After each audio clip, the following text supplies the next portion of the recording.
Good day, everyone. Today we will discuss about the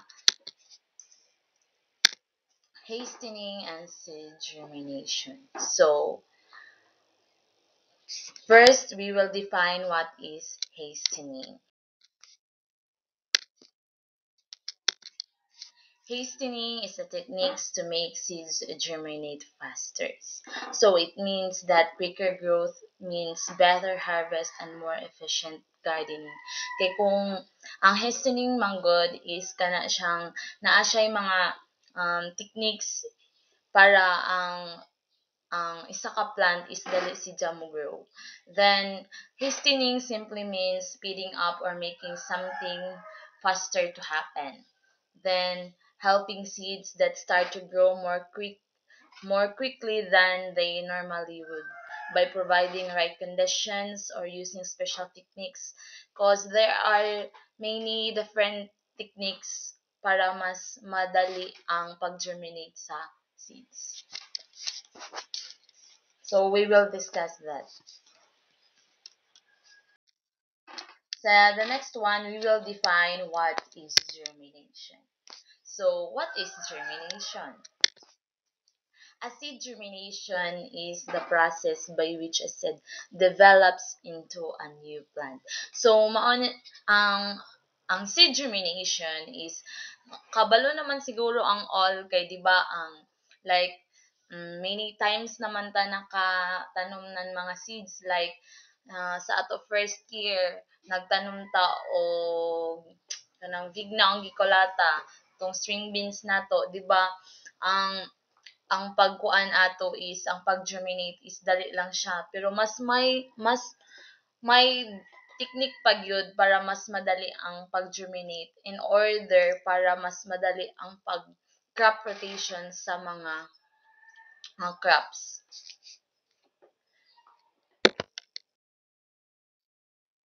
The next is there are key condition for germinations. First is water. Um, nganong isa man ka conditions ang water sa pag-germinate? Because it activates enzymes and begins metabolic processes. So, mao gani itong kay ko ano nga every like katong sa pagtanom nato first year og string beans, di ba wala na ganit ato na misbis cause pagtanom nato is rainy siya. So no need na nga magbubo na pud tag laing tubig kay para dili maraten ang seeds. So the next conditions is temperature. Its seeds has a optimal temperature range. Cause naa gani giingon nga ang katubitang sa moisture sa soil ang isa sa moisture sa soil ang makatabang para mag-germinate ang seeds. Para mas dali siya mo grow. Kay kung too much ra pod, grabe ra pod siya ka, ano pa, grabe ra pod ka gahi or something, grabe ra ka uga, maglisod pag strive ang seeds. Pag-grow ang seeds. Then, the next one is oxygen. Respiration is necessary for growth. So need pud siya nga dili lang siya i-compact gyud like kana ang pag magtanom ka dili lang siya as in imuhang idasok imo lang siyang imurarag imurang i-toppings ang soil pag magbangag ka og 2 to 3 inches gikan sa gikan sa ground. Then, the next one is, need gyud siya dili may siya i-compact in order para mas madali maka-strive ang iyahang kuan. Si tawag ani, basta maka-strive ang iyahang unang leaves or pag-grow niya. Basta mo na. Then the next one is light or dark seeds. Some seeds need light, other need darkness to germinate. So, kabantay pud mo anang ang isa sad na is kanang maghimo og ano pa ni kana bitang gamit ang munggos nga imuha siyang ipa pa-germinate nimo siya. What do you call that gani? Kalimot ko. Basta nga imuha lang gani siyang bas-on, then imuhang butngan og cloth, or imo siyang then imuhang ibabad siya for I think 2 nights. Basta yung ana something. Mag-start na siya og germinate. Then need nimo siya nga naa lang siya sa dim, um, para mas madali. Kalimot ko unsay term, ano, nakalimot jud ko. Next is stages of seed germination. So there are 4 stages of seed germination. First is the imbibition.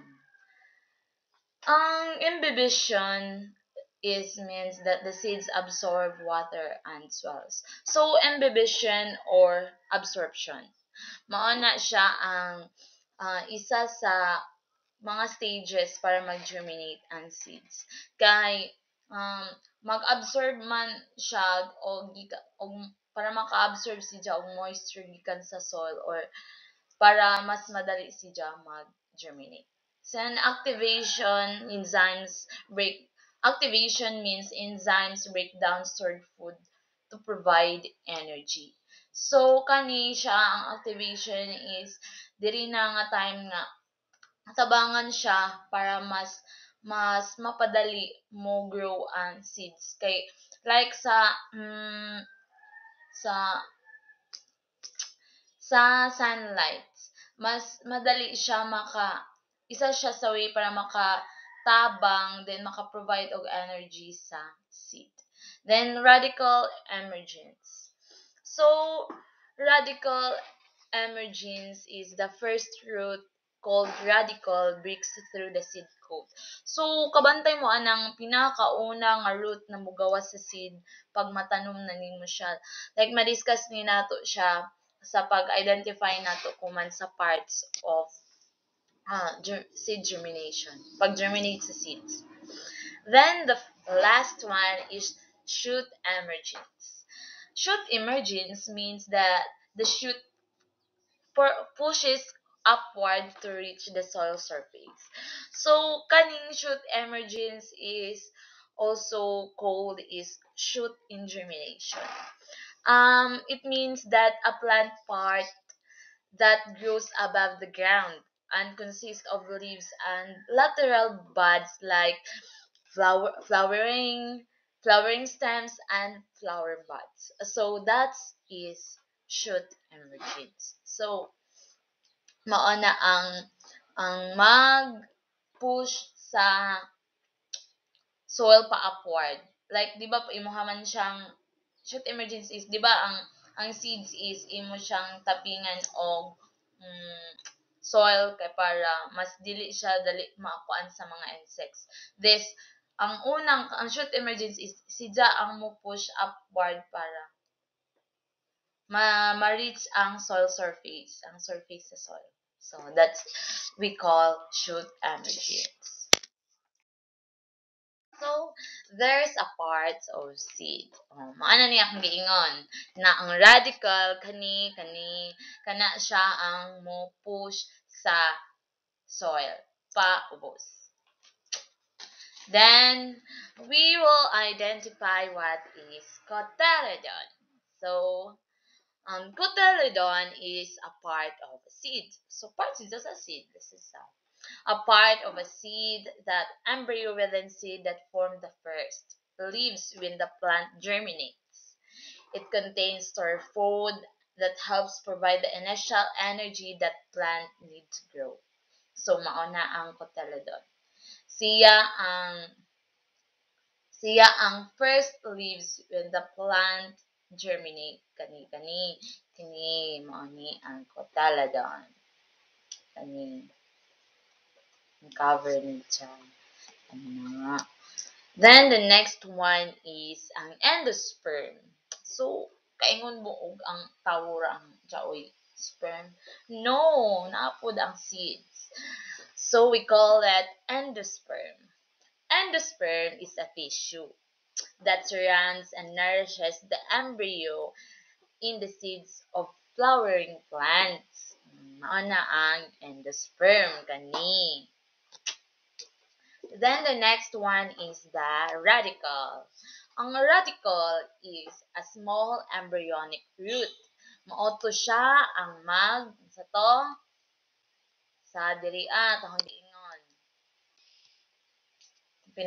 sa previous slides na siya ang mag-push sa soil. Siya ang pinakaunang nga root na mugawas sa seeds. Mao na ang radicle. Kay katong shoot emergence mo man to ang mag-push sa soil pa upward kay para um ma-reach niya ang surface sa soil. Mao to ang shoot emergence. Ang radicle is mao na ang pinakaunang nga root mugawa sa seeds. Mao na siya. Mao na siya ang three parts of embryo. The radicle, hypocotyl, and epicotyl. So the next one is the hypocotyl. So sa mga hypocotyl. The hypocotyl is the primary root emerges first during germination. It anchors plant firmly in the soil. So mauna ang hypocotyl, or what to pronounce it? Basta hypocotyl. Then the next one is the epicotyl. Epicotyl, or in other terms, is plumule. Epicotyl is a small shoot which rise to the rise to the entire plant shoot system. So, mauna siya ang mugawas. Mauna ang mura kibalig, what do you call this? Shoot emergence man baga, I think siya man ang small shoot. So, siya nga mo rise siya mugawas siya sa entire plant, sa entire seeds kani siya ang mugawas para mahimong plants. Then the next one is the seed coat. So unsa man ang seed coat? Ang seed coat is mao na siya ang cover sa seeds. Seed coat gani, the outermost covering of the seeds. Then it shelters and conserves the embryo para siya ang mag-protect sa other parts diri para dili siya ma-damage ang mga parts sa seeds para mo-grow siya. Kasi siya ang mag-protect sa embryo from injury and also from dry out para mo-grow gid siya. That's the responsibility of seed coat. Then the next one is why hastening germination is important. So, nganong mas important man ang mga techniques in terms of germination sa seeds? So, there are four. First is the time efficiency. Time is efficiency, faster germination means quicker plant grow and earlier yields, especially in commercial farming. So, kung daon na kay mga techniques when in terms of farming, daon kay techniques in terms para pagpa-germinate sa seed is mas mapadali ang pag-grow sa katunga mga seeds or plant. Then mas pintahay ko kana ang farmer ka. 'Di ba mas nice kung mas mapadali ang pag-grow sa mga plant para pagka next na po nakatanom ka, maka-harvest ka, so paspas ang income nga mo abot sa imuha. Then the next is improve crop rotation. Quicker germination supports more efficient agricultural cycle. Kaya di ba, as we discussed in the previous topics, is that ang crop rotation is isa po siya sa makatabang para mas ma-support ang needs sa usa ka crops. Kay di ba kung tahay kani nga kuan is acidic siya, so may plant man nga ipon na pudi-puli nga mas mugro siya sa acidic kay need niya og mas acidic nga mga nutrients nga gikan sa soil. So puli-puli kibali puli-puli, that's the purpose of crop rotation kay para mas efficient ang agricultural cycle. Then the next one is the uniform growth. ensures that all seeds germinate at the same time, improving plant health and productivity. So kung diyan man kung kay techniques sa pag-germinate sa seeds is parehas sila ang pagtubo, uniform sila. Kay yun tayo, pag gidungan man nimo sila pagkuan, pag unsa tawag ani, pag sugod pagpa-germinate, so magdungan sila grow. Kay unlike kung wala kay technique is dili sila may taas, may dako kay it depends man good on the moisture of the um it depends on the moisture of the seeds para mas mapadali ang pag-germinate sa seeds. So, the last one is survival in harsh condition. Some seeds may have dormancy mechanism that limits their ability to germinate, which can be counteracted. Kay naay say kuan, kay namang may mga seeds nga dali siya duulon og mga insects. When kung naa kay mga techniques para pagpa-germinate sa seeds, so mas kuan nimo, mas makabalo ka kung unsa ang pag-protect sa seeds para dili siya ma-attack ng insects. So, para mas accurate nga motubo gid siya. Then, the next slide is what corn seeds germination. So, ang process sa corn seed germination. Kay, di ba, nagtanom na ta og corn. So, aware na ta kung unsa ang mga unsa ang pag-germinate sa corn. So, 'di ba, direct planting man. Kang indirect planting, there are two kinds of planting. Ang atong gamit sa corn pagtanom is direct planting. Kay 'di ba, ato siyang kung direct man god is ilaygo nimo siya pagtanom sa lupa gyud. When ang indirect planting is need pa nimo o katong lokong nato, katong atong gihimo nga lokong making nato. Kato need pa siya didto para i-transfer sa lain sa katong imuhang tamnan. So mao na ang indirect planting. So discuss na nato kung unsa ang corn seed germination. First is germination process. Corn seeds typically germinate into 5 to 10 days under ideal conditions. So, maobila na, katuganing nakatanom ta na amaze gani ta kay mga haan ta nagtanom Friday, then pagka Monday nakita na nato nga naa na dyan nagsugod pag strive hard na moto, what do you call this, is moto ang shoot emergence, moto yung pinakauna nga mugawas sa ato ang seeds. Mao na siya ang kay actually samot na og imuha lang gyud itappings ang kanaang soil. So mas makita nimo pero dapat sa dili lang gyud kuan nga imuha lang gamay lang gyud nga soil ang imong ibutang kay mas makuan siya sa mga insects. So ang sunod is the root radical emerges followed by the shoot which grows upward to push through the soil. So mao na ni katong mugawas katong giingon tong shoot kay ang radical may una mo gawas dito sa ilayom para mugawas ang pinakauna nga root. Then mopalod na ang katong shoot emergence nga mao to ang mo grow upward para ma-reach niya ang surface sa soil. Then, the ideal condition of corn germination. So, ang temperature gud ani is kanaang dili dapat landong. Dapat init gud ni siya magtanom ka.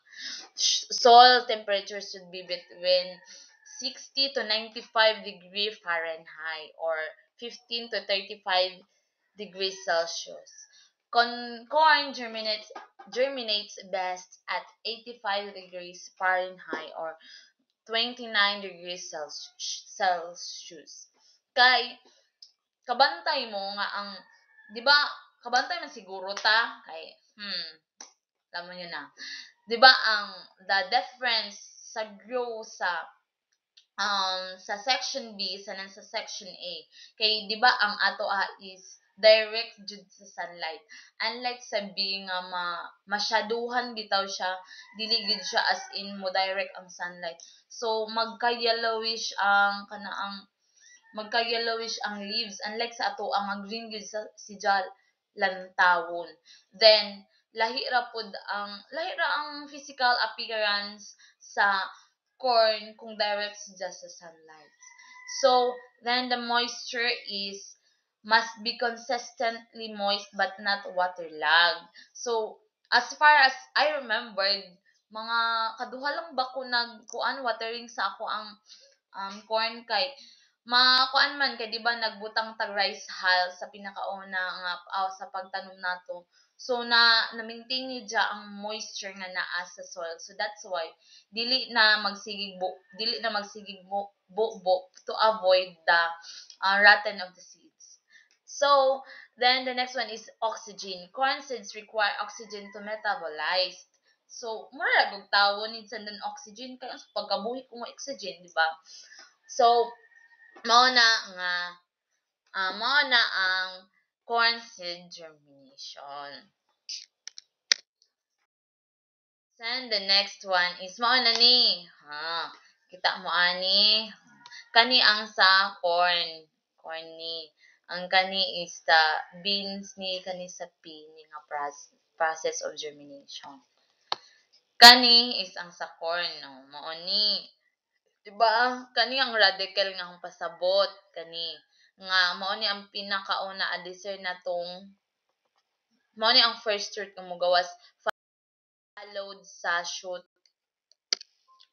na sa shoot emerging sa mao to. Germination stage. There are 3 stages of germination. So the first one is the pre-germination, the second one is germination, the third one and the last one is post-germination. Oh,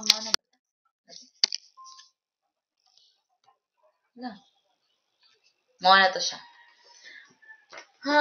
Next is the seed germination process. So, mao na ni hanggiingan sa inyo.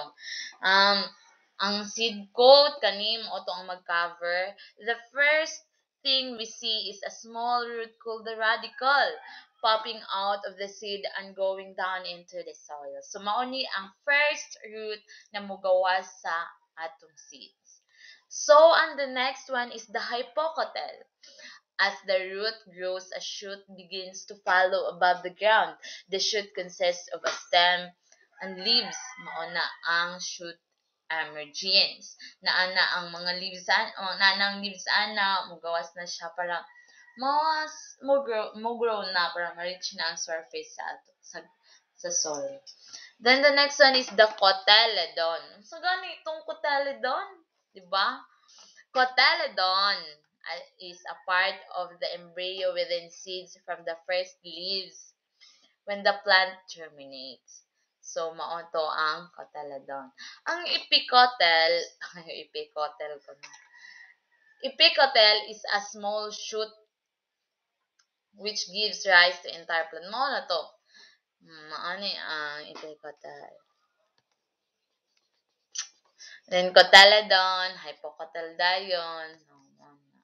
So, ang next slides is, we will discuss by Mr. Ed Panyagmugan. So, that concludes my topic. Thank you for listening, everyone. Have a good day.